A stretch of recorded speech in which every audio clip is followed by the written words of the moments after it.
పెద్దిపై ఒత్తిడి BRS working president KTR అక్రమ కేసులతో ఇబ్బంది పెట్టారని చెప్పేసి చెప్తా ఉన్నారు. పెద్ది వల్ల చనిపోవడానికి కారణం ఆయనను మానసికంగా వేధించారు, ఆయన పైన రాజకీయ ఒత్తిడి చేశారు, కేసులు పెట్టిరు అని చెప్పేసి కేటీఆర్ చెప్తా ఉన్నారు. పెద్ది సుదర్శన్ రెడ్డిపై కాంగ్రెస్ ప్రభుత్వం తీవ్ర స్థాయిలో రాజకీయ ఒత్తిడి తెచ్చిందని బీఆర్ఎస్ వర్కింగ్ ప్రెసిడెంట్ కేటీఆర్ ఆరోపించారు. అక్రమ కేసులు పెట్టి ఇబ్బంది పెడుతున్నారని పెద్ది నా దగ్గరకు వచ్చి చెప్పారు.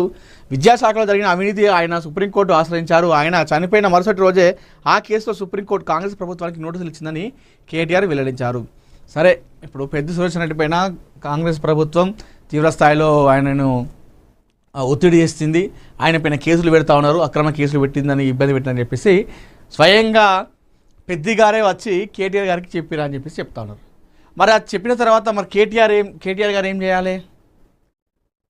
ఇప్పుడు చనిపోయిన తర్వాత కాదు కదా, బతుకున్నప్పుడే ఇట్లా ఇబ్బంది పెట్టిన తెలిసినప్పుడు తెల్లారే కదా అక్కడ నిల్చొని మాట్లాడాలి, ప్రెస్ మీట్ పెట్టి మాట్లాడాలి కదా. ఏమయ్యా మీరు మా ఊరిని ఇబ్బంది పెడుతురాట, భయపెడుతురాట, కేసులు పెడుతున్నారట, మానసికంగా వేధిస్తురాట కేసులు పెట్టి అని చెప్పేసి తెల్లారో ఒక ప్రెస్ నోటో ఒక ప్రెస్ మీట్ పెట్టాలి కదా. ఇప్పుడు చనిపోయిన తర్వాత ఇట్లా నా దగ్గరకు వచ్చి అన్నాడు అని చెప్పేసి ఇప్పుడు చెప్తే ఏం లాభం? అదే అప్పుడే చెప్తే ఏదో ఒకటి అయ్యేది కదా, ఆయనకు ఒత్తిడి తగ్గేది కావచ్చు. అరే నాకు మా వాళ్ళు ఉన్నారు భరోసా అని చెప్పేసి ఆ ఒత్తిడి తగ్గుకోవచ్చు, మీరు అన్నట్టుగా ఒత్తిడితో చనిపోయిందని చెప్పేసి ఆ ఒత్తిడి ఇంకా తగ్గేది కావచ్చు. కేటీఆర్ గారు కొంచెం తగ్గేది కావచ్చు ఒత్తిడి. కేసు పెట్టిన తర్వాత నాగరిక చెప్పి బాధపడ్డాడు అంటే మరి ఆ బాధపడ్డ తెల్లారే మా వాడి మీద ఇట్లా కేసులు పెడుతున్నారట, ఇట్లా వేధిస్తున్నారట అని చెప్పేసి ఒక ప్రెస్ మీట్ పెడితే అయిపోయి పెద్ద గారిని పక్కన కూర్చోబెట్టుకొని. ఇప్పుడు చనిపోయిన తర్వాత చెప్తే అది రాజకీయం అవుతుంది. సరే, అది నిజంగానే వచ్చి చెప్పిండు కావచ్చు, అబద్ధమని ఎవరు అనట్లేదు. కాకపోతే ఇప్పుడు చెప్తే ఏమవుతుందంటే రాజకీయం లెక్కింద అయిపోతుంది. ఇప్పుడు కాంగ్రెస్ పార్టీ ఏమో మీరు ఇట్లా చేస్తున్నారని చెప్పేసి వాళ్ళు వచ్చి రాజకీయం చేస్తున్నారు కేటీఆర్ అని చెప్పేసి వాళ్ళు అంటున్నారు, మీరేమో వాళ్ళ వల్ల చనిపోయాడు అని చెప్పేసి మీరు అంటున్నారు. ఇప్పుడు ఆయన చనిపోయిన తర్వాత ఆయన పాపం ఆయన పేరుతో ఈ విధంగా చేయడం కరెక్ట్ కాదు. ఇందాక నేను చెప్పినట్టు ఇదే పార్టీ అయినా సరే, కాంగ్రెసా, బీజేపీ, బీఆర్ఎస్ఆ, ఎంఐఎంఆ, బీఎస్పీ, జేఎస్పీ, ఇంకే పార్టీ అయినా కానీ అది కరెక్ట్ కాదు, అది పద్ధతి కాదు. ఎవరైనా సరే రాజకీయం చేయొద్దు. ఈ విషయంలో నేను విభజిస్తా కేటీఆర్ గారితో. ఎందుకంటే అక్రమ కేసులు పెట్టి నాకు ఇబ్బంది పెట్టిరు పెద్దని, నాకు వచ్చి చెప్పిండు నన్ను ఇబ్బంది పెడుతున్నారు అని చెప్పేసి చెప్పినప్పుడు మరి మీరేం చేసారు కేటీఆర్ గారు? మీరేం చేసారు? మీరేం చెప్పాలి? ఆయన కోసం అంతా పోరాటం చేయాలి కదా, ఉద్యమం చేయాలి కదా. ఇప్పుడు చెప్తే ఏ లాభం? చనిపోయిన తర్వాత మనిషే వేయండి పాపం. అక్కడ మనిషి వేయనాక అట్లా ఇట్లా అని చెప్తే ఏ లాభం వస్తుంది? జూకర్బర్గ్ క్షమాపణ చెప్పాలి, ప్రధాని వీడియో తొలగింపుపై పార్లమెంటరీ కమిటీ ఆగ్రహం, సాంకేతిక లోపం అంటూ మెటా వివరణ, క్షమాపణ సరిపోదన్న సభ్యులు. ఇది కథ. పిఎం వీడియో చేస్తే అది వీడియో డిలీట్ అయిందట. అది చూద్దాం.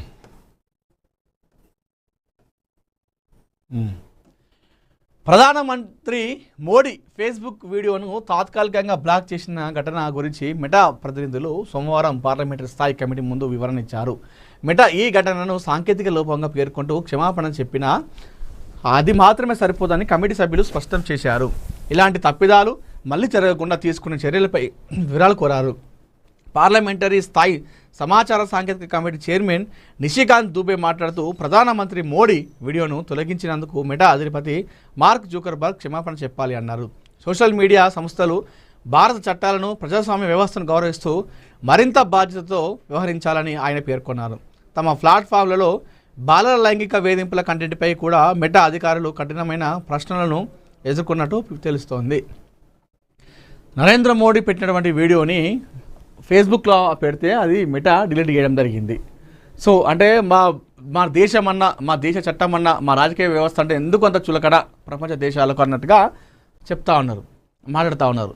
సో జూకర్బర్గ్ ఖచ్చితంగా క్షమాపణ చెప్పాలి మా మోడీ గారికి, ఆ సారీ కూడా సరిపోదని చెప్పేసి చెప్తా ఉన్నారు. ఇంకొకసారి ఇట్లాంటి జరగకుండా ముందే వివరణ ఇవ్వాలి, మీరు ఎందుకు ఇట్లా జరిగిందని చెప్పేసి మీరు ముందే చెప్పాలని చెప్పేసి ఇక్కడ చెప్తా ఉన్నారు. మరి అది నిజంగానే తాత్కాలికంగా సాంకేతిక లోపంతో చేసిరా లేకపోతే ఇతర కారణాలు ఏమైనా ఉన్నాయని తెలియదు. కానీ మొత్తానికైతే ప్రధాని పెట్టినటువంటి వీడియో డిలీట్ కావడం అనేది ఇది కొంత ఆక్షేపానికి గురి చేసింది. ఎందుకంటే దేశానికి ఒక పెద్దన్న స్థానంలో ఉన్నాడు ఆయన, మన దేశానికి తండ్రి స్థానంలో ఉన్నాడు. ఆయన ఏం మాట్లాడాలి ఏం మాట్లాడద్దు అనే విషయం ఆయనకు తెలుసు. సో అట్లా మాట్లాడుతున్నప్పుడు మరి అందులో మామూలుగా మనం చూస్తున్నాం ఈ మధ్యకాలంలో ఫేస్బుక్లలో ఇష్టానుసారంగా వీడియోలు పెడుతున్నారు, అడల్ట్ కంటెంట్ పెడతా ఉన్నారు. ఫేస్బుక్లో కూడా వస్తున్నాయి. ఫేస్బుక్లో కూడా ఆల్మోస్ట్ ఇక రెచ్చిపోయేటువంటి వీడియోలు కూడా పెడతా ఉన్నారు. మరి అట్లాంటి వీడియో డిలీట్ కానప్పుడు మరి ప్రధాని పెట్టినటువంటి వీడియో డిలీట్ కావడం అనేది అది కరెక్ట్ కాదు, అది అగౌరవపరిచినట్టే. మెటా కానీ ఆ జూకర్బర్గ్ కానీ ఆ సంస్థ ఎవరైనా సరే. మరి దాని వెనకాల ఏది ఉందన్నది తెలుసుకొని వాళ్ళు వివరణ ఇస్తే ఆయన సారీ చెప్తాడో చెప్పడం. సారీ చెప్తే ఏం కాదు, కానీ మళ్ళీ వీళ్ళు దాని గురించి మీదికి పెద్దగా లొల్లి చేస్తే, అంటే లొల్లి అంటే మాకు డిమాండ్ చేసి ఖచ్చితంగా చెప్పాలి అని చెప్పేసి చెప్తే ఆందోళన చేస్తే చెప్పుకోవచ్చు. కర్ణాటక కేబినెట్ విస్తరణ పూర్తి, రాజీనామాలు రగడ. కర్ణాటక ముఖ్యమంత్రి డీకే శివకుమార్ నేతృత్వంలో కాంగ్రెస్ ప్రభుత్వం చేపట్టిన మంత్రివర్గ విస్తరణ కొందరిలో విపరీతమైన ఆనందోత్సవానికి మరికొందరిలో తీవ్ర ఆగ్రహవేశాలకు కారణమైంది. ఏకంగా 20 మంది కొత్త మంత్రులు ప్రమాణ స్వీకారంతో ఒకవైపు పండగ వాతావరణం సంతరించుకోగా మరోవైపు తీవ్ర అసమ్మతి, ధర్నాలు, ఆందోళనకు దారితీసింది. కేబినెట్లో చోటు దక్కకపోవడంతో అసమ్మతి నేతలు బహిరంగంగానే తీవ్ర ఆగ్రహం వ్యక్తం చేస్తున్నారు.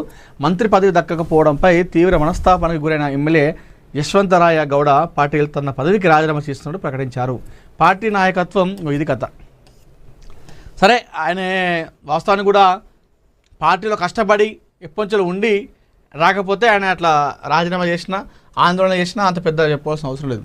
కానీ ఇలాంటి చేయకుండా కాంగ్రెస్ పార్టీలో ఎలాంటి ఏం లేకుండా జస్ట్ మొన్న వచ్చి నాకు మంత్రి పదవి కావాలంటే మాత్రం అది నడవదు.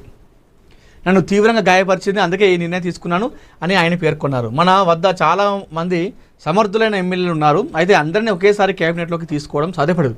గతంలో సిద్ధరామయ్య మంత్రివర్గంలో నాకు కూడా అవకాశం దక్కలేదు, కానీ ఆ తర్వాత నేను మంత్రిని అయ్యాను కదా, అదే రీతిలో ఇప్పుడు పదవులు రాని వారికి భవిష్యత్తులో మంచి అవకాశాలు కల్పిస్తాం, అందరూ ఓపికగా ఉండాలని కోరుతున్నాను అని సీఎం శివకుమార్ విజ్ఞప్తి చేశారు. 20 మంది నూతన మంత్రులు. కాంగ్రెస్ అధిష్టానం ఆమోదంతో ముఖ్యమంత్రి డీకే శివకుమార్ తన కేబినెట్లోకి 20 మంది నేతలను చేర్చుకున్నారు. ఇందులో 12 మంది కొత్త ముఖాలకు అవకాశం దక్కగా 8 మంది మునుపటి మంత్రులను తిరిగి కొనసాగించారు. ఈ జాబితాలో గాయత్రి శాంతి గౌడ ఏకైక మహిళా మంత్రిగా చోటు దక్కించుకున్నారు. ఇది కథ. 12 మంది కొత్తలకు ఇచ్చినట్ట, మంచిదే. మరి ఇప్పుడు 12 మంది కొత్తలకు ఇచ్చినంటే, కొత్త ముఖాలకు ఇచ్చినట్టే మంచిదే కదా. మరి ఆయన పాపం ఆ గౌడ పార్టీలో మరి ఆయన ఎప్పటిలో సుదీర్ఘంగా ఉండడా, మరి లేకపోతే రీసెంట్గా వచ్చిండా, మరి ఆయన ఎందుకు విస్మరించిందో అంటే ఏదో ఒక కారణం ఉంటుంది, ఏదో ఒక విషయంలో